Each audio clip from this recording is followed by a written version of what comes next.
Um, Today we will meditate upon one verse, a verse that has been dear to me for a long, long time. Uh, I preached on this verse a couple of times. I'm not sure whether I shared it in the English service for sure, but I preached a couple of times. And this is from the book of Acts, and it is in the life of Apostle Paul. An amazing life. A life where we can see grace operate at a new level, you know. Grace caught him, grace changed his life, and grace completely transformed him. And if there is anybody who has given Christianity shape after Lord Jesus Christ, it's the Apostle Paul. He was never a disciple, he was responsible for the first martyr when Stephen, in the book of Acts, the first martyr for Lord Jesus Christ, he was being stoned to death. Saul, Paul, who was Saul before, a Pharisee who took so much of, credit for living a righteous life or a life that was according to the law. He was so proud from that perspective that he was following the law, every letter of it, and he was responsible to guard the clothes of those people who were stoning Stephen from that spot. And later on, he took that authority from the government back then and was on the road of Damascus. Most of you know it. With only one agenda in mind, that I will kill everybody who is in this way. Which is that way? The way of Lord Jesus Christ. The way. That is what he says. I am going to execute everybody who is in that way, who are walking that way. And you know that great encounter Paul had.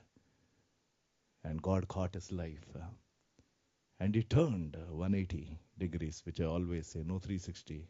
360 is going around in a circle. You are where you are. We need to turn 180 as and when God hits us and never look at that thing again. And then from then on, it's a remarkable life.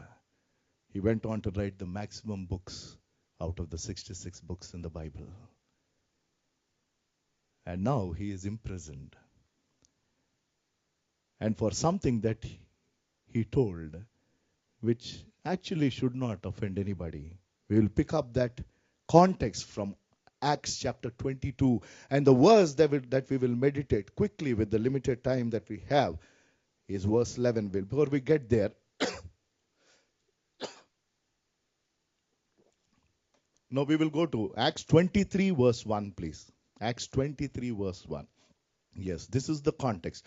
Paul looked straight at the Sanhedrin and said, this is the council of religious people. Sanhedrin is composed of Pharisees and Sadducees. These are the elite. I don't want to compare anybody to this group while I can, which is not right.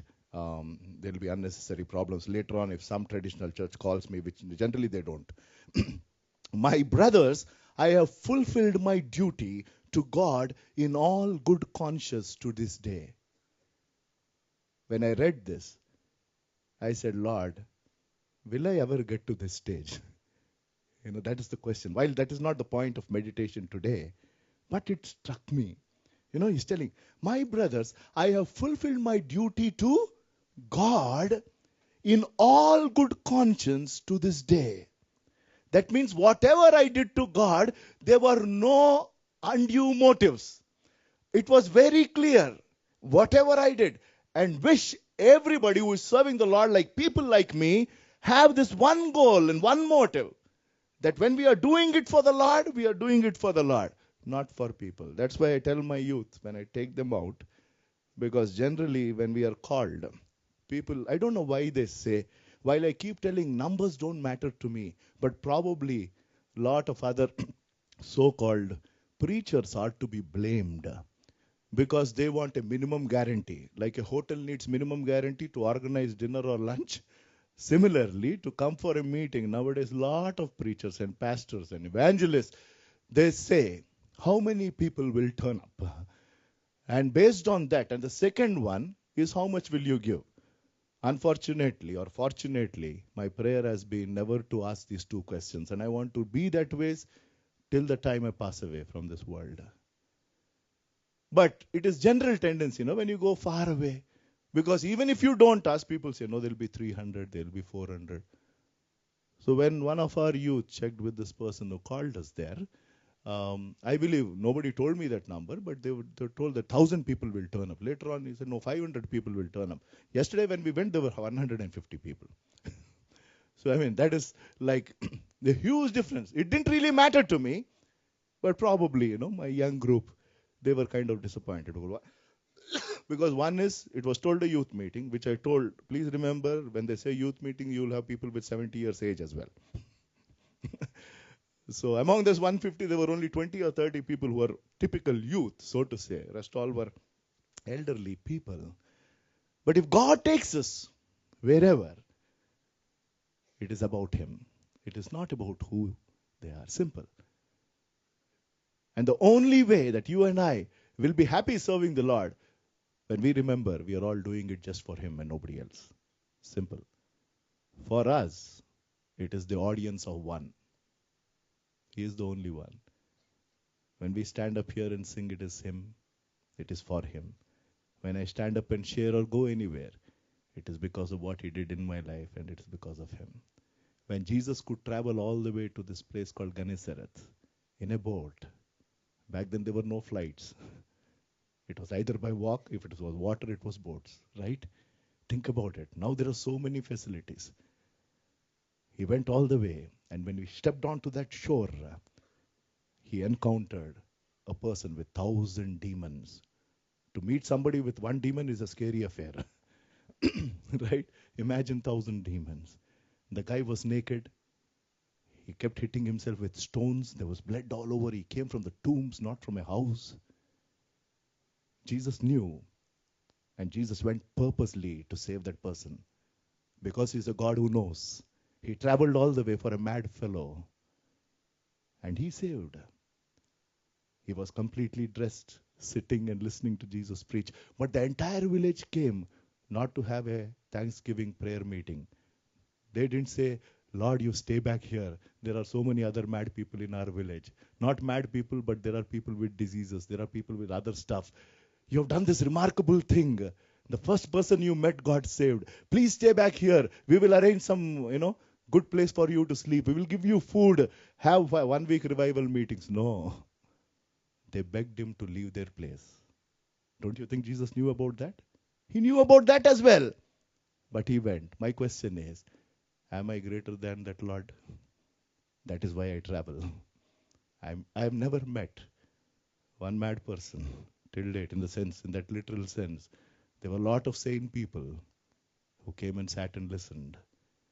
And if one soul is touched by His word, or one soul is touched by one skit that these guys do, or if one soul is touched because of a testimony that they share, if there is one soul that is touched because of a choreo that is done, and so on and so forth, I am telling you, heavens are rejoicing. And that's amazing. That is what it is. That is what it is. So always remember,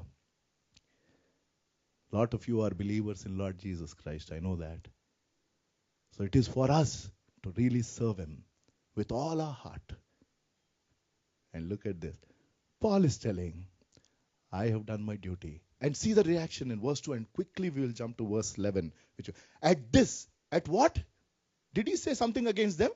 He said, when it comes to God and my responsibility, I have done everything with a good conscience.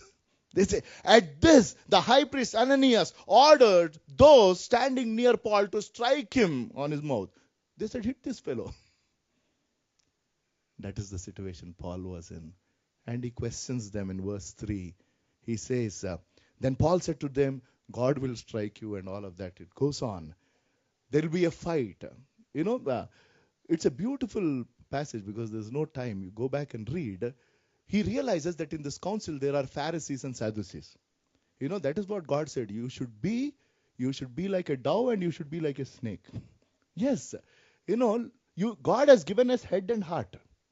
You should use both of them. This is common sense, head. I keep telling, a lot of people go to the extremes. When I go to youth meetings, they will ask me questions like, um, can women put lipstick? What answer will I give? Where is it in the Bible that I should not leave my hair? Guys will say, what is wrong in growing hair? You grow your hair, put a pony here, there is no problem. It's a different thing altogether. I'm not getting there. While there are answers to each one of that, but it is about using both of these. Paul knows he's in this situation. The council is against him. Let me tell you quickly, you know what he says? He realizes there are Pharisees and Sadducees. He says, do you know that I'm a Pharisee? And he leaves it there. And now the Pharisees will say, we cannot hit this fellow. Because now are you getting the point? Be clever, friends. Use God-given wisdom. And now there is a fight between the Pharisees and the Sadducees. They forget about Paul. And then finally they decide there's going to be a big fight among them. And verse 10. This is what has happened till there. I'm jumping to verse 10.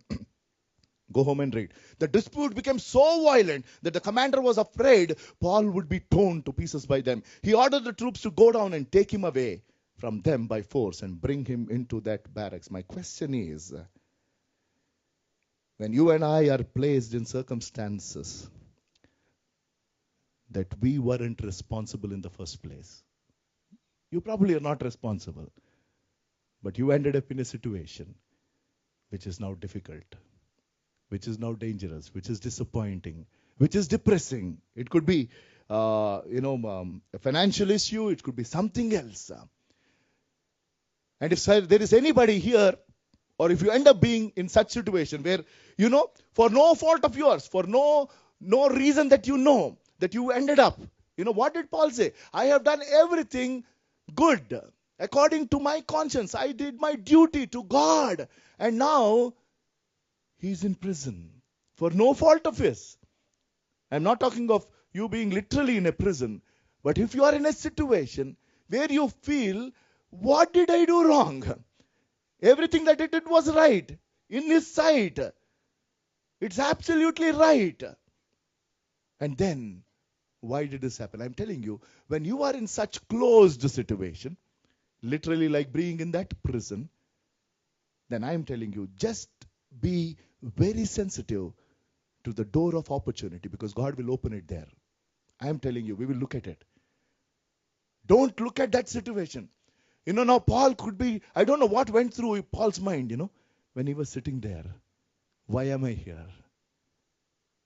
What wrong did I do? And maybe some of you are thinking in your life as to what went wrong. That, my family life is like this. What went wrong? My financial position is like this. What went wrong? My boss was always fine from the beginning of this year till probably September. October first week, I don't know why he's acting like this. He's just not understanding. And so on and so forth. For no fault of yours. You didn't make any wrong choice. And I'm telling you, be sensitive to that door of opportunity that God places right there. It happened to me many a times in this 20 years of this journey. There were so many situations. Actually, literally speaking, I would have been jailed for something back in 1996. While I committed some amount of fraud, but I paid up for all of that. But since I confessed to one crime, so to say, there were others who did a bigger crime from the same organization that I worked for. And when that thing blew up, they involved everybody into that. And one day this police guy come to my house and he says, where are 25 lakh rupees? I said, 25 lakh, from where will I get? And back in 1996. Then he said, do you know so-and-so? I said, yes, I know. He is in the jail. You better come now. And God miraculously, the case was there on me. It was struck after 2 years. But there were days when I used to go to the court and stand like a criminal and come here and stand and preach, not here in the ground floor. But from that, God opened up a door of opportunity. I didn't commit that crime, but I went through that pain for 2 years, literally. There were times we were struggling to understand, why did we get implicated in this? I was just a babe, so to say, in the Lord. Spiritually, it has been just 2 years of my journey. Now it is 20 years. But in those 2 years, God took us through this breaking experience. This is one of the many that I could quote. And we will go to verse 11 and quickly see three things. And that is the verse that we are meditating. So he's put inside. The following night, the next night, just one day later, Paul was thrown into the prison, left to his destiny. And then the next night, this is beautiful, a verse that I fall back many a times. The following night, the Lord stood near Paul and said, "Take courage, and you have testified about me in Jerusalem, so you must also testify in Rome." 3 words from that verse, and that is our meditation today. The first one is, the Lord stood near Paul. Small, simple word, but it means a lot. Please remember. Now Paul is all alone. For what he testified was nothing wrong. Paul is all alone for having told the truth. Paul is all alone for having stood for the Lord. Paul is all alone. He's about to be beaten up in a prison for no crime that he did. And when he is all alone in that prison, Lord stood by him.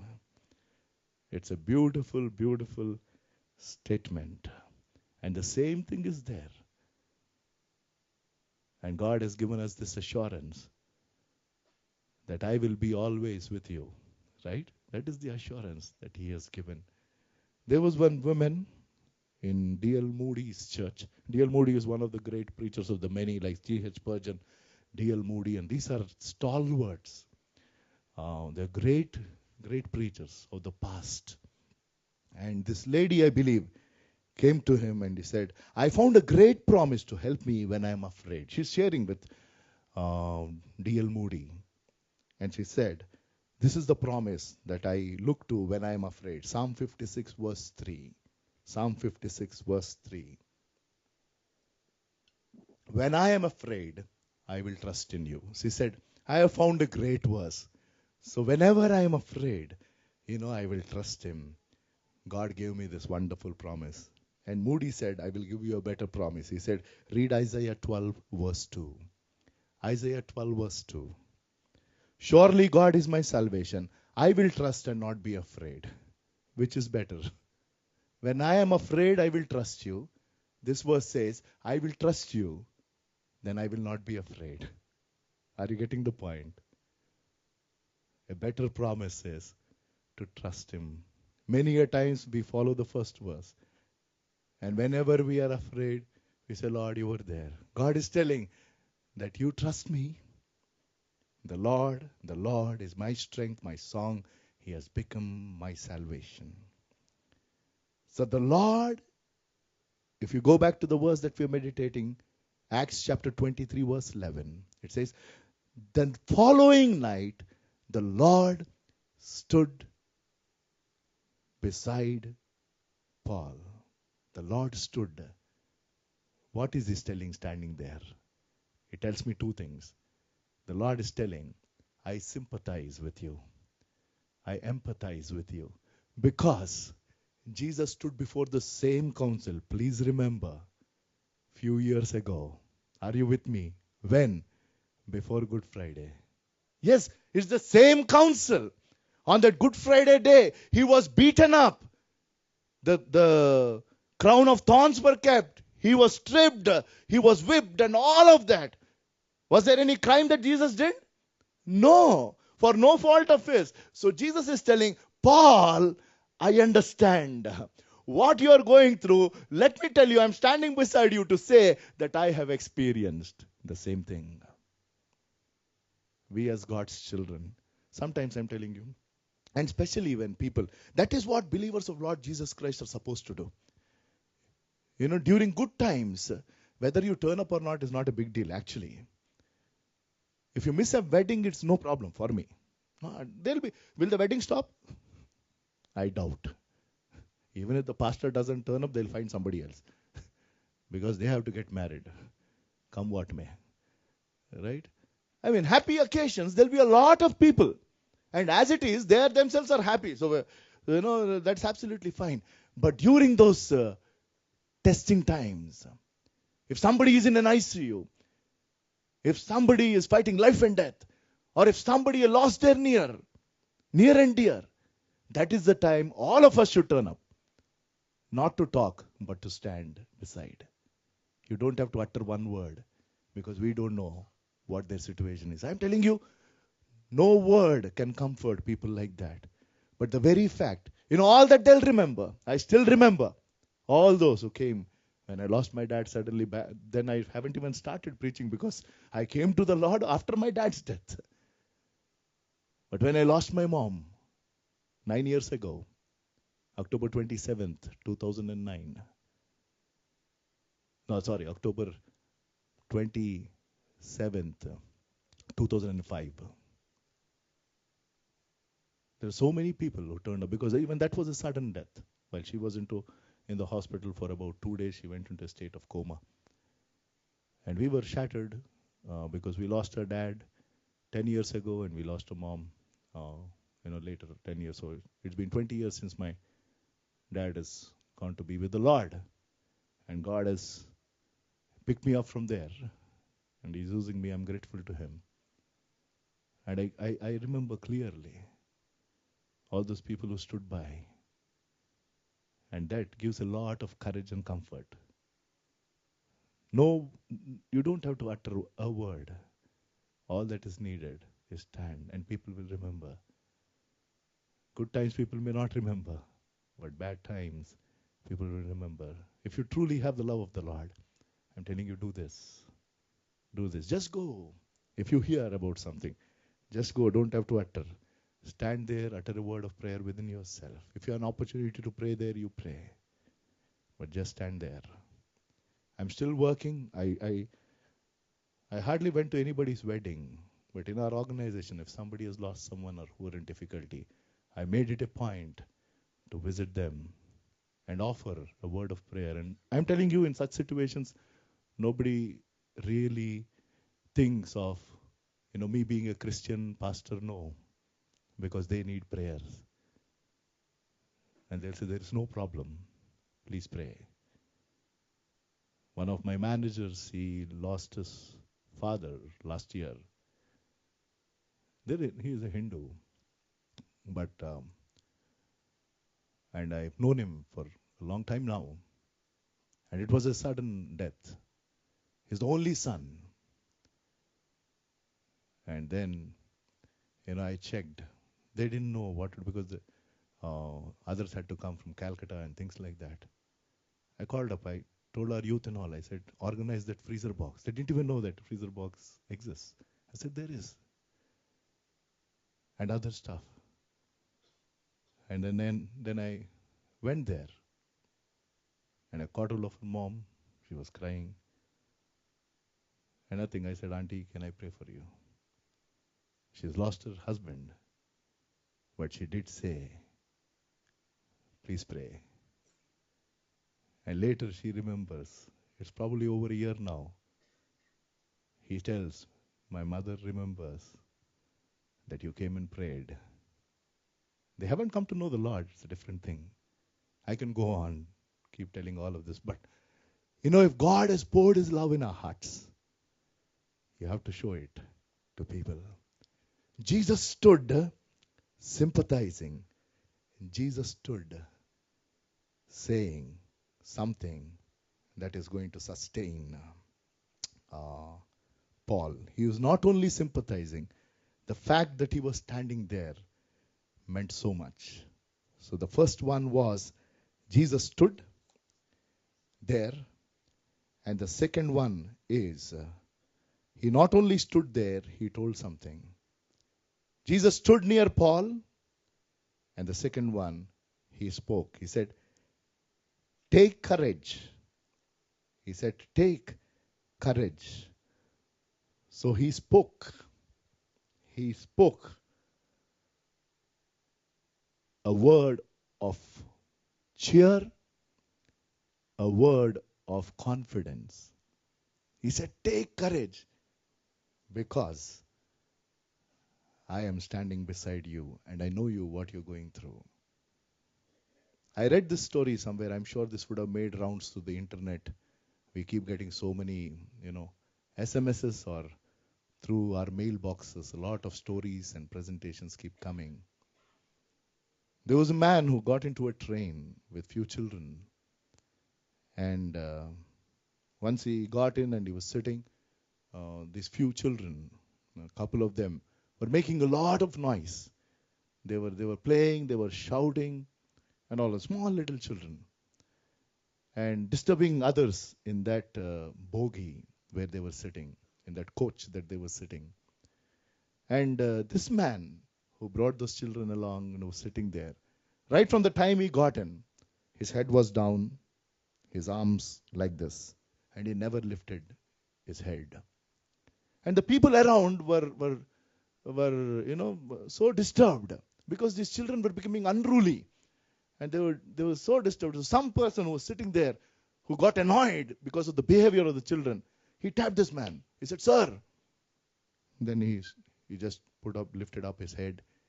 He said, sir, are they your children? He said, yes. He said, it's been almost 10 minutes now, and they've been doing so much of noise. You better keep them in control. What happened to you from the time you came? You're like this. You better keep your children in check. Then he quickly grabbed them and he said, I'm really sorry. Actually, we're coming from the hospital and their mother has just passed away. That's what he told him. And this man was dead, stunned. It is easy. Why did I bring up this illustration? We don't know what is happening in somebody else's life. Before you say something, just be careful. Before you pass a remark, before you are judgmental, just stand and understand. Everybody has a story, I'm telling you. If you peep into their lives, everybody has a story. Some stories are told, some stories are never told.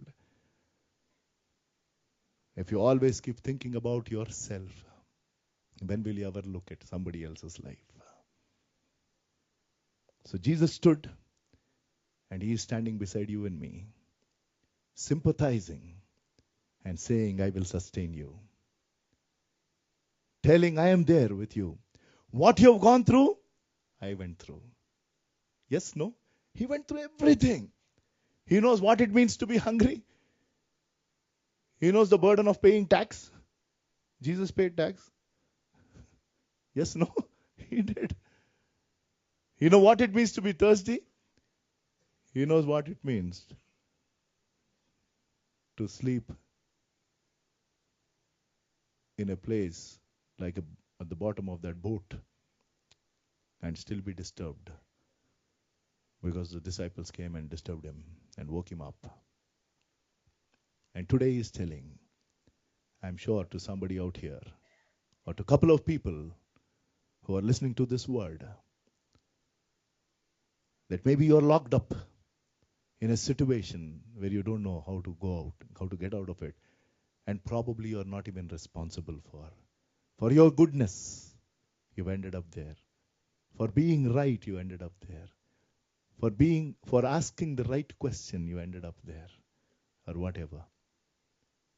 And now you're wondering, why am I here? And the word to you is, Jesus is standing beside you. He's standing beside you, like when the blind man Bartimaeus, when he cried out, the Son of David, have mercy. In Mark chapter 4, we don't have to look it up. Mark chapter 10, verse 49, it says that Jesus stood still. When this blind man cried out, Jesus stood still and he turned to him. One cry of a blind man stopped the Son of God. And your cry has stopped the Son of God. And he's standing beside you saying, I know what you're going through. Maybe nobody knows. Maybe your family doesn't know. Maybe your friends doesn't know. But nobody knows. But God is telling, I know you are my child. You are my son. You are my daughter. I know what you're going through. And I stand beside you. And he's speaking a word of courage. Isn't it wonderful to have a God who speaks? Yes, no? Right? It's amazing to have a God. If you look at Hebrews chapter 1 and verse 1, it says, Hebrews chapter 1 verse 1 and 2 also we'll see. In the past, God spoke to our forefathers through the prophets at many times in various ways. In the past, God spoke. In the present, God is speaking. In the future also, He'll speak. The point is, we don't listen. The point is not, does God speak? The question should be, do we listen? Do you understand? Do you hear? That is the question. There is no question about the ability of God not being able to speak. No. He is a God who speaks always clearly. The point is, if we like, we will listen. Like children. That is how I was. When I was a youngster in my home, my dad always spoke to me. He always told what was right, what was wrong. But I only listened to what I liked. A lot of things I didn't like what he told me. When he told you should not have this friendships, I didn't like it, so I didn't listen. Not that I didn't hear, I didn't listen. But in these last days, he has spoken to us by his Son, whom he appointed heir of all things, and through whom he made the universe. To have a God who speaks is amazing. To have a God who speaks is amazing. And there are multiple instances in the Bible, multiple situations. God spoke. God spoke to the sick. God spoke to the dead. God spoke to the crippled. God spoke to the ones who were in a situation where they didn't know what it means to be comforted, and so on and so forth. Multiple instances. He brought to them a message of good cheer. Take courage. If you go back to that verse, that is Acts chapter 23, verse 11. Jesus stood near Paul and said, the first one, Jesus is standing. We should realize that He's standing with us, and we should also remember that we should stand beside others during their time of need. Do your best to be there. And the second one is Jesus spoke. And He spoke a message of cheer. He spoke a message of commendation. As you have testified or witnessed about me in Jerusalem, so you must also testify in Rome. Let me tell you, God really likes when we testify or witness about Him. It's very important. It is very important. Please remember, testifying need not be successful. A lot of people don't witness. You know why? Because people don't listen. People don't trust. Because they ask questions and all of that. A lot of people shy away from testifying or sharing the witnesses. Jesus is the living God. The question is not about your success when you witness. The question is about being faithful to witness. God says whether you are faithful or not. When there was an opportunity to speak about me or speak for me, have you opened your mouth and told? Simple. It is not about you being successful. It is about you and I being faithful. Yes. We need to be faithful in witnessing. That is what God called us for. In this world, you are my witnesses.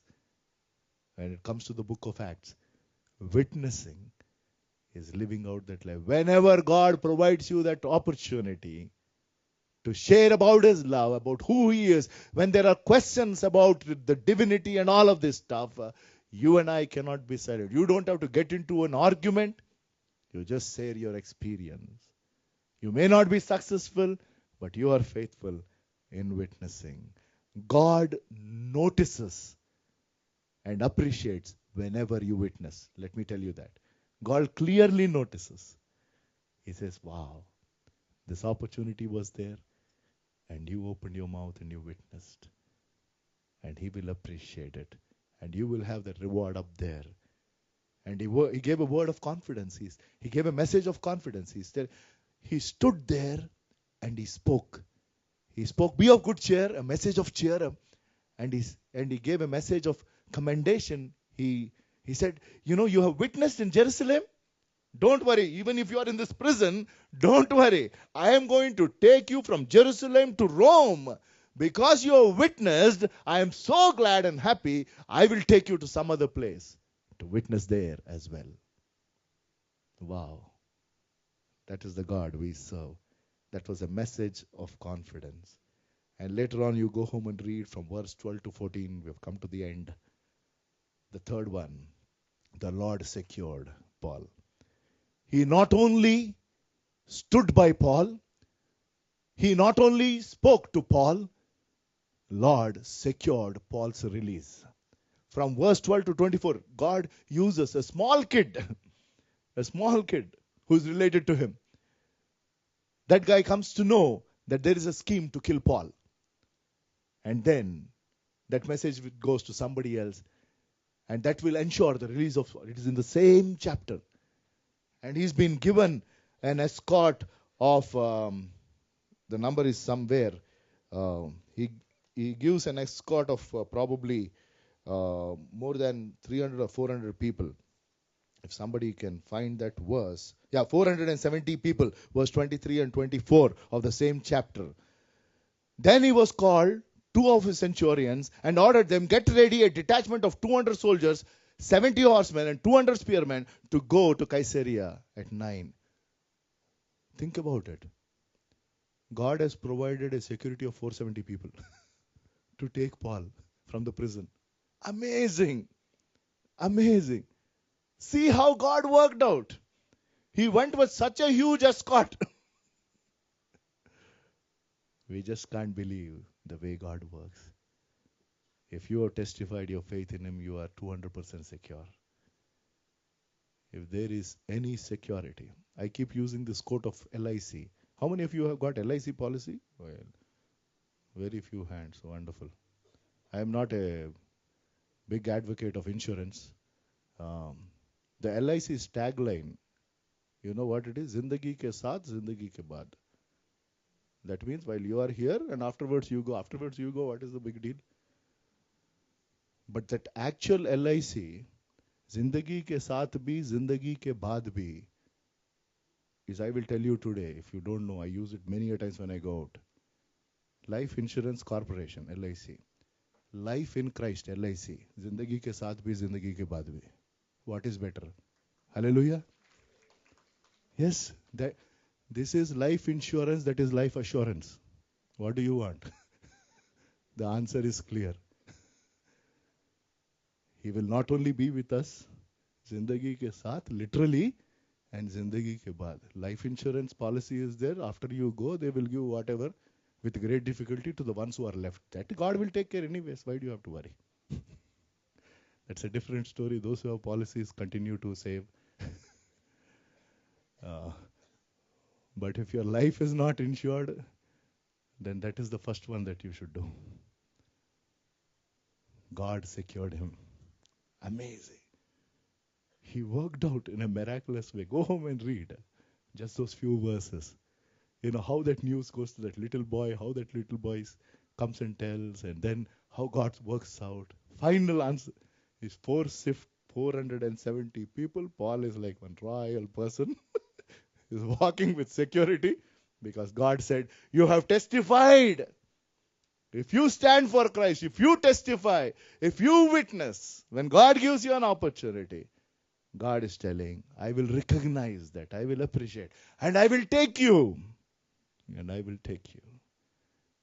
He will secure. If you have this question, where is God when I need Him the most? You know, during those difficult times, we need Him the most, right? To be very honest. During those trying times, we need Him the most. If at all this question crops up in your mind at times, go back to this verse. When you need Him the most, God is standing beside you, God is speaking to you, and God will secure you. Let us bow our heads in prayer. for the word that he gave, as he always does.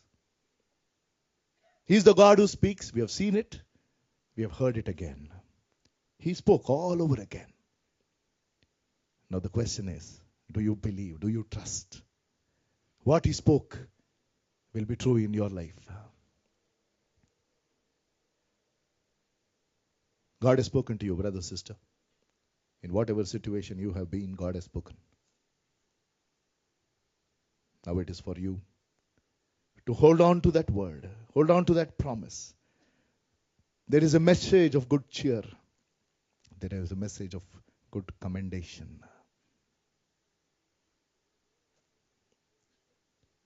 Trust in the Lord and you'll not be afraid. Isaiah 12:2. Our loving Heavenly Father, we thank you, Lord, for giving us your word, as you always do. Thank you, Lord, for speaking to us. Thank you, Lord, for giving us this clear assurance that you have gone through every situation that we've gone through and we will ever go through. And today, you're reminded that you're standing, you're speaking, and you're securing our safety. Thank you, Lord, for your word. In Jesus' name I pray. Amen.